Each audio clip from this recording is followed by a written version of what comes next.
There's a real sentiment of confidence around Ethereum and what's coming over the course of the next few months. And when we saw a slight recovery just a few weeks ago, we saw Ethereum accelerate much quicker than Bitcoin through that short space of time. It's settled down now. What's going on with Ethereum? So Ethereum is transitioning to what's known as proof of work, where you get a bunch of miners, which is computers that crunch really complicated maths, use massive amount of energy to prove a cryptographic puzzle, and they get paid. What they're doing is validating the network, and that's how Bitcoin works, and it's very safe, Bitcoin, because of it. But Ethereum is moving to proof of stake, which is different. So therefore, you stake your Bitcoin, your Ethereum, to the network to secure the network. So that means if you're a validator, you have 32 ETH or more, and you get to validate the network and you get paid a yield. Ethereum's no small thing. I mean, it is a gigantic kind of world with free computer. So the complexity of doing this transition is one of the biggest feats of engineering, i.e. programming, development, engineering, the world has ever seen. It's gigantic. But September the 19th, looks like it's going to happen. Now, will it be 100% ironed out? I think so, but maybe not. Maybe there's some risk. But what happens within this dynamic is, where does that yield come from? And we don't know what the yield is going to be, but it's going to be somewhere, it's going to settle down somewhere between 4 and 6%. Where does that come from? That comes from network activity. And what it does is takes fees from the network and pays it out to the people. But Ethereum also has something called EIP 1559, which takes some of those fees and buys Ethereum tokens and burns them. What you've got, well, they get delivered to a wallet that essentially destroys them. So what you've got is a kind of buyback situation where tokens are being burnt and distributed. So this becomes really interesting.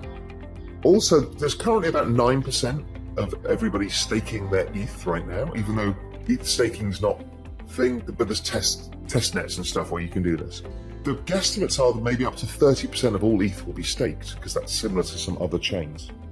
So that when you stake your ETH, it can't be reused for anything. It's not in the market. It can't be sold. It's locked up for a year. It can't be put into DeFi. It can't be put into centralized finance. Nobody can borrow against it, lend against it. It's done. There's less supply. Yeah. Because this whole burning yield stake means that every day there's going to be less ETH than there was the previous day. It's deflationary. So you've got a demand shock. Well, you've got these massive supply shocks. Then you've got a demand shock, which is, well, hell, I want to own ETH because I want to get a yield on it as well. So people are going to come into the market. Then the institutions, let's say Abu Dhabi Investment Authority, well, they're going to be pretty interested if they're making one allocation, which is, we believe in crypto. Before it was kind of, well, we're going to buy Bitcoin. But now it's like, why buy Bitcoin when I can buy ETH because I'm going to get a yield on it? So it's an asset that's making money for me by just holding it, and the asset goes up anyway. It's like owning a technology stock with a 6% dividend or something. Let's take a pension fund. How many pension funds have got themselves to a place where they're happy to invest in this asset class, would look at something like ETH, because that 6% yield would be fantastic for a pension fund? That's right. So, I don't know what the number is of pension funds, but let's assume 10% have done something, whether it's VC or Bitcoin ETF, whatever it is. But it's on all their radar screens because it's a new asset that's over the longer term uncorrelated to other assets, and it has a high expected future return. So for pension funds who have a long time horizon, this is a very interesting asset.